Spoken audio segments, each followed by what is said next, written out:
How to remove yourself from group admin and WhatsApp. Hello everyone, welcome to this channel. I'm here to help you out today. So without any delay, let's get started. So first of all, launch the WhatsApp application on your device and select on the group that you want to remove yourself from the group admin.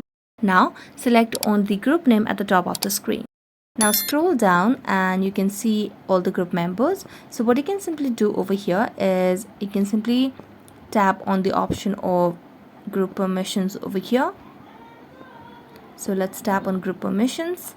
So let's tap on edit group admins. So let's tap on it, and now you can add any of the group admins over here.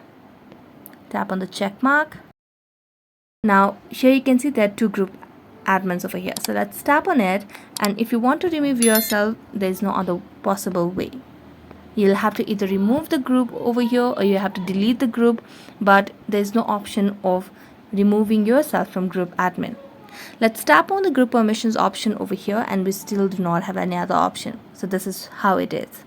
So this shows that you cannot remove yourself from group admin and WhatsApp. Rather, you'll have to delete the group.